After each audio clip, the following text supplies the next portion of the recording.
There's no more debate. Texas A&M is a college football playoff contender.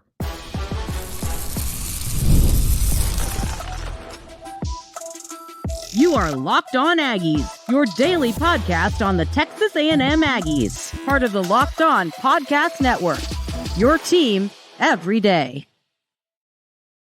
Welcome on into Locked On Aggies. I'm your host, Andrew Stefaniak. Thanks for making Locked On Aggies your first listen every single day. Today's episode is brought to you by Game Time. Download the Game Time app, create an account, use code Locked On College for $20 off your first purchase. Ladies and gentlemen, after the absolute, not victory, I wouldn't even call it a victory over Missouri. I would call it utter demolition of Missouri. There is no more question. This Texas A&M football team is capable of making the college football playoff. And, you know, a lot of times I'll make claims on this show and I'll try and, kind of brace them with, don't call me crazy, hear me out. Nope, you're getting none of that today. Texas A&M is a legit potential college football playoff team after the display they just put up against Missouri. Now, I said it all week. I think Missouri had a little bit of what was kind of going on with Ole Miss where they looked really good against. Now, that statement, ironically, is hurt a little bit by Vandy going and beating Alabama. Crazy weekend all around in the SEC. But Texas A&M beating Missouri, I think I thought they would. I expected them to. Did I expect what happened to happen? No, I didn't expect it to go the way it did, but I expected Texas A&M to win this game. And what I love about the way they made this game is they didn't just win the game. They made a statement, and they made a really, really loud statement. This was heard all over the conference. This was heard all over college football. And, I'll tell you this, I think there's a lot of parity in college football right now. And I'm not just saying that based on in the SEC, especially, not just saying that because of the Vandy win over Alabama, but I mean, Arkansas beats Tennessee. That was a game. I didn't think Arkansas would win, but I didn't think Tennessee would cover the line in the spread in that game. I thought that was going to be a close football game. And the point to all that conversation is Texas A&M is one of the best teams in the SEC. When Conner Weigman, who we're going to talk about more in segment 2, plays like that, and you want to talk about owing somebody an apology, I owe Conner Weigman an apology, and we're going to get into that in segment 2. But I think a lot of the fan base does too. We'll get into that. But Texas A&M, I think, is taking care of business in games you should and beating LSU away from making the college football playoff. And you can still beat Texas too. It's not like that's realistic. But I'll tell you this with confidence. Looking at the rest of the schedule, your path to the playoff, does 9 wins get you in the playoff? We've discussed this. There's an outside chance. You'd rather win 10 football games and not leave it up to 2020, not leave it up to, the decisions. So, you'd rather just win these games. You got your bye week, which comes at a great time. That's why you're going to have a lot of bye week conversations this week. And you got your bye week, and you play Mississippi State, a team I think you should beat. It's the reality. You're ranked 15th. Mississippi State is not a good football team. They lost to, who was it? Toledo? Was it Toledo at home? Let's see.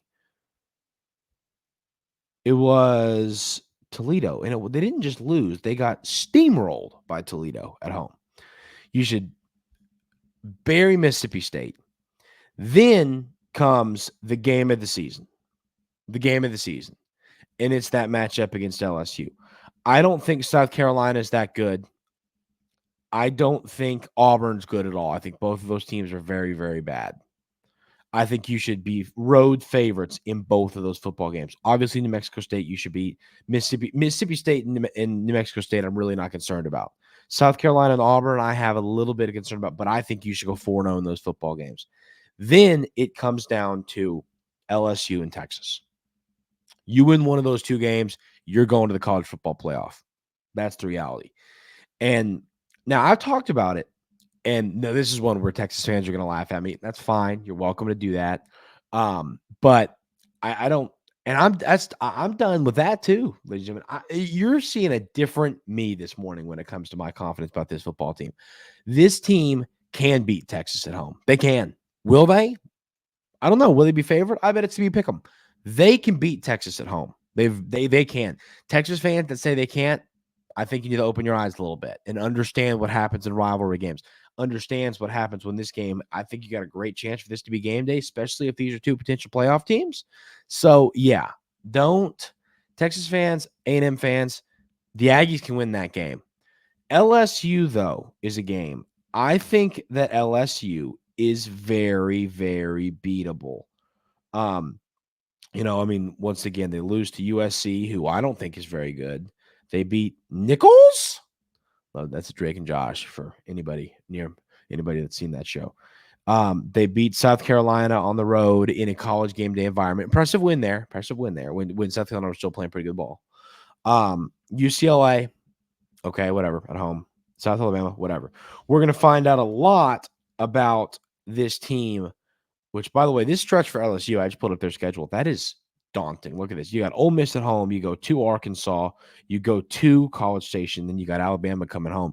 That is not a fun stretch for LSU. And then you still got to go to Gainesville. Not an easy place to win. Vandy at home, which is no longer a guarantee. And then Oklahoma home. This is a tough schedule for LSU down the stretch. So they're going to be banged up. They're going to be playing. I love seeing you play. I love playing a team right after Arkansas plays them because you just we know how Arkansas plays ball. They're physical. They like to play physical ball. They tire you out. So it's good to play a team after they play Arkansas, in my opinion. But this game against LSU, while I believe Texas A&M is very capable of beating Texas, I do believe that now. I think LSU is still the game you want to win. Because if you do that, I mean, heck, ladies and gentlemen, if you do take care of business in all these games, you should, and you've got to make sure you've got to avoid the shot to the foot. You cannot have the shot to the foot, you know what I mean? Would be going and losing against South Carolina or losing against Auburn. You can't have it happen. That will kill playoff hopes. But if you take care of business there like you're supposed to in all those games, and you beat LSU, regardless of what happens against Texas, you are going to the college football playoff. That's the reality. And in all honesty, I think you'd have a chance at making the SEC championship game, right? Wouldn't you, against Texas? Because that would give you're undefeated in SEC play right now. If you only lose to Texas, I think you have a legit SEC championship shot there. And I think you would, right? You play Texas in the SEC championship. I don't know. I didn't look up the tiebreakers of that. If y'all know the answer to that, let me know in the YouTube comments how that works with the new, SEC. Because Texas would obviously, assuming they go undefeated, they'd be in it. And then every other SEC team besides Texas and A&M has a loss, right? Let's see. Where's the conference?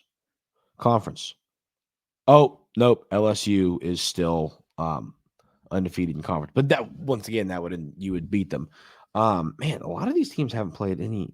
Texas only played one SEC game, so has LSU. We've played 3. But point is, this Texas A&M football team is capable of making the college football playoff. It's no longer a debate. I really, in all honesty, I think that you've gotten lucky with how Mississippi State's bad. South Carolina's fallen off a little bit. Auburn is awful. I think those are games, even on the road, you should win.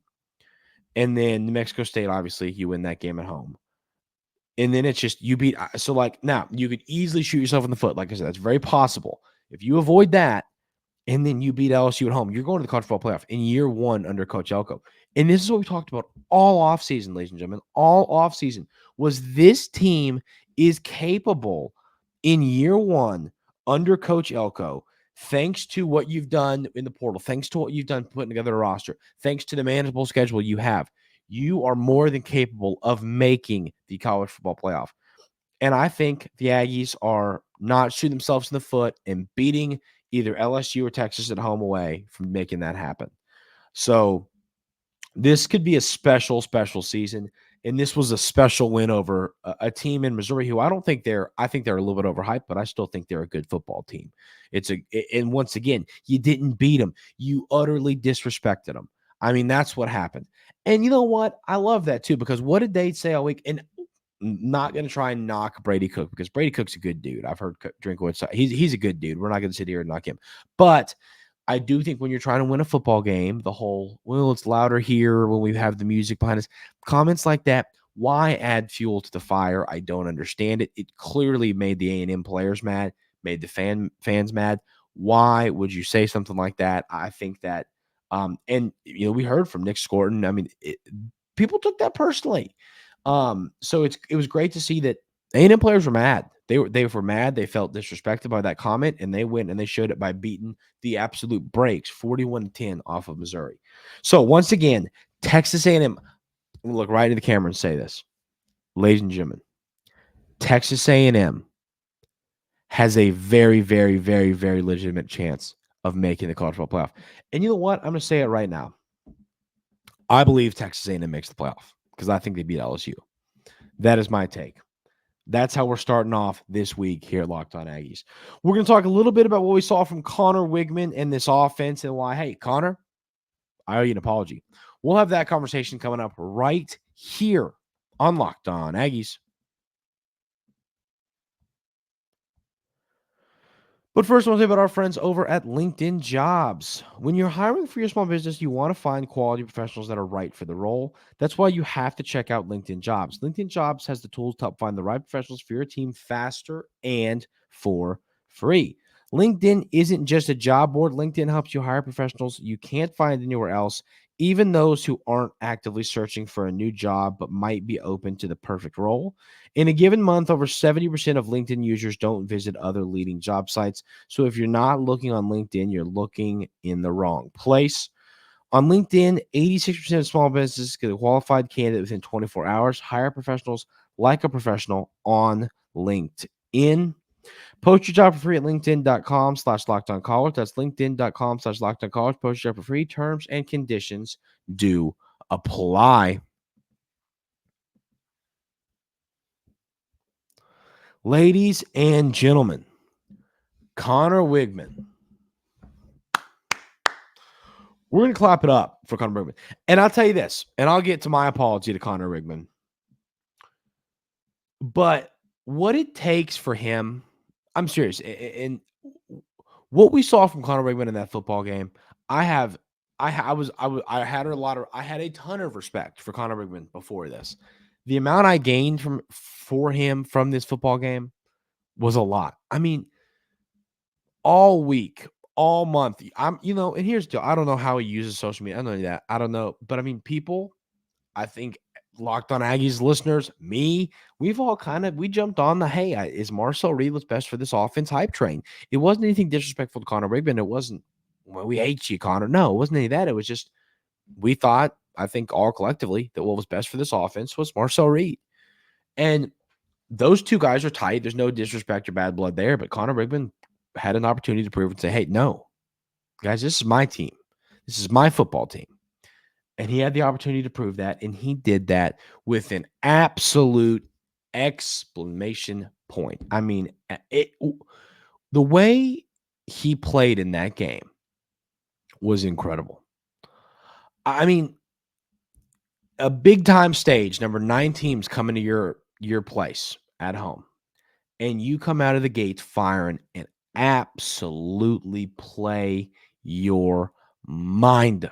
I mean, play out of your mind. I don't even know what else to say. So Conner Weigman in this game was 18 of 22 for 276 yards. He also had 33 carries on the ground. Now, no touchdowns for Conner because Amari Daniels touchdown, Le'Veon Moss touchdown. You got a lot of scores from your running backs. They were incredible in this game. But the way Conner Weigman led this offense was beautiful. I mean, he was great. And like I said, ladies and gentlemen, I was quick, too quick. And y'all every day here at Locked On Aggies know. If I think I'm wrong about something, I'll tell you. I'll tell you when I'm wrong. And I was wrong about this. This Texas A&M offense, I think, looks better with Conner Weigman. Because I think that what we saw on Saturday was what you're supposed to see against Notre Dame when Conner Weigman just flat out played awful. He did. He knows that. He owned that. We talked about it. I thought the offense looked better, was going to look better with Marcel. What we saw a couple weeks from Marcel Reed, I thought that was what this offense is supposed to look like. No, I think Conner Weigman in this football game showed us what this offense is really supposed to look like, because it was the genuine. We have a the issue with Marcel Reed was accuracy. He could run. He would hit a good throw here and there, but he was inaccurate at times. And we talked about that all week. He's got to be accurate. He's got to be accurate. He can't miss some of these throws that a quarterback at this level of Division I SEC college football has to make. And Conner Weigman makes those throws in this game. He looked really, really good in this game.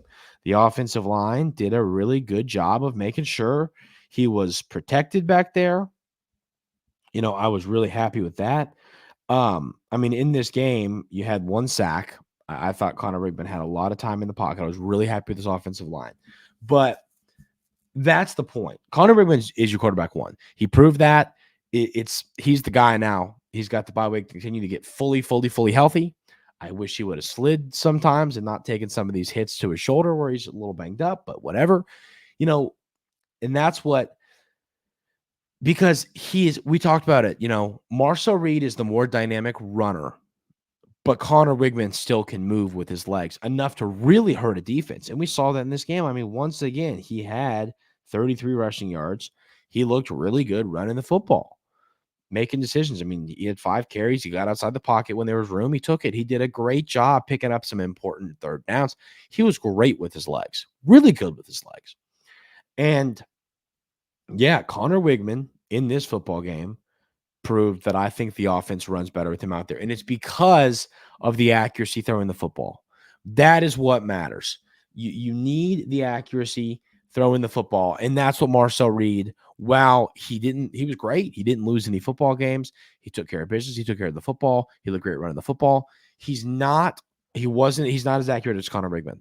So you take Conner's ability to run the ball with his accuracy when he plays like that. Once again, ladies and gentlemen, the game he played against Notre Dame, I was going, oh my goodness. That was a terrible performance, but he rebounded in a huge way. Obviously, he played in the same game, but he rebounds in a huge way against a top 10 team at home, just dominating this team start to finish.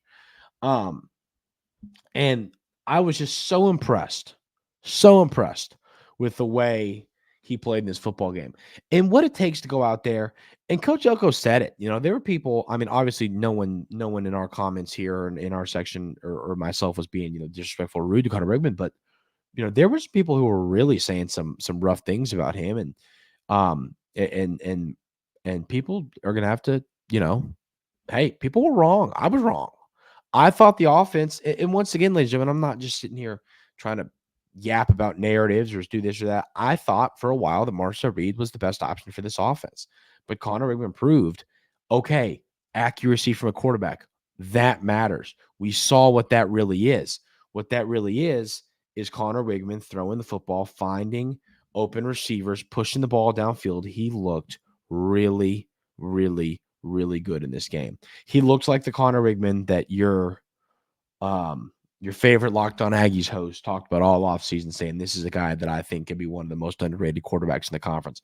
If he plays like that down the stretch of the season, Conner Weigman is a top 5 quarterback in this conference. It's just the reality. That's how good he played in that football game. I was really impressed with him. And once again, not just the way he played in this game, but I was impressed with the fact that he had the guts after flat out just not playing well against Notre Dame, getting banged up. We don't know. No one expected him to play. We all expected it to be Marcel Reed. And then he comes out and plays just an absolutely electric football game. Looks great. Kudos to him, man. That takes a lot. Comes out and just lights it up. Proud of him. Proud of the way Conner Weigman played, and he's your QB1, and it's the right decision. This offense is better with him out there. We'll get more into that throughout the bye week and talk about why. But kudos to Conner Weigman. People were telling you they thought Marcel Reed was the best option for this team, and he said, "No, love you, Marcel. No disrespect, but it's me. Sit back and watch." Respect to that young man for going out there and playing the way he did. Really, really impressive stuff from Texas A&M's QB1. We're going to talk a little bit about PFF grades and some stats and stuff like that. And then we'll talk about what we're going to discuss on tomorrow's show, which is going to be a fun conversation. We'll have all those conversations coming up right here on Locked On Aggies. But I got to tell you about our friends over at Game Time. Ladies and gentlemen, I'm going to a concert here soon. Once again, as I say every time, where did I buy my tickets to said concert? You want to know? Well, it's very simple. I bought my tickets on the Game Time app. It is the only place anyone should ever purchase a ticket to a sporting event, to a concert, to go see a comedian, to go see a Broadway play, whatever you're going to see. The only place you should be buying your tickets to these events is Game Time. I love how you can see where your seat is from the app. You can see, okay, here's the stage. Here's where I'm sitting. I like this seat better than this seat. Is it worth the $20 more to sit 15 rows closer? You can make those decisions. I love that feature of this app. Take the guesswork out of buying tickets with Game Time. Download the Game Time app, create an account, and use code LOCKEDONCollege for $20 off your first purchase.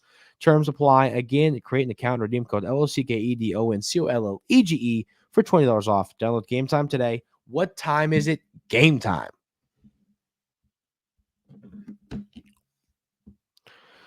So in this game, you have a really, really solid showing from the offense as a whole, especially the running backs. I mean, in this football game, Amari Daniels, and once again, I talked about, hey, I'd give more carries to Le'Veon Moss. And once again, Le'Veon Moss, though, had an incredible game. He was 12 carries, 138 yards, 3 touchdowns. But Amari Daniels did some good stuff too. Now, I know that the yards per carry still wasn't great. He had a 25-yard run and only had 34 yards on the ground, but he looked, I think, even though the numbers don't back it, I think he looked a little bit better this week.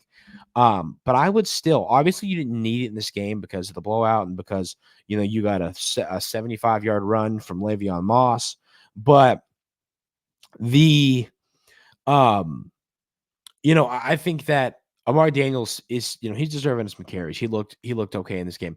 I know the numbers don't back that, but I was still impressed with him. He had a couple good touchdown runs and proud of this running back room as a whole. 5 touchdowns from your running backs in this game. EJ Smith does some good stuff. 6 carries for 26 yards. Then in the receiver room, and this is what we're going to talk about on tomorrow's show, so I don't want to spoil this, but Terry Bussey looked like a wide receiver in this game. Holy moly. That'll be on tomorrow's show. Noah Thomas, 3 catches for 65 yards. Janae Walker, 2 catches for 55 yards, including an absolute beauty. Le'Veon Moss, 2 catches for 35 yards. Jareed Barber, 3 catches for 21 yards. Amari Daniels, 1 for 10. You got EJ Smith, 1-7. Theo, catch 4 yards. Moose, catch for 2 yards. Cyrus Allen, catch for 1 yard. And I'll tell you this, though. Another topic is going to be Moose and shoving people that's going to be a conversation as big as well, because we'll get deeper into that. But really, really all around impressed with this offense. And then once again, Nick Scorton. We'll dive more. It's a bye week, so we're going to talk more about who played well and stuff like that throughout the week. But Nick Scorton played well as well. He's up to 4.5 sacks on the year. I think 10 sacks is very much on the table now. You've played 6 games. You've got 6 more. And I think that you are more than capable of seeing Nick Scorton get to double-digit sacks again. That is going to do it for today's episode of Locked On Aggies. Thank you all so much for being here every single day. Really appreciate it. I hope everyone has a great rest of the day today, and we will see you tomorrow right here on Locked On Aggies.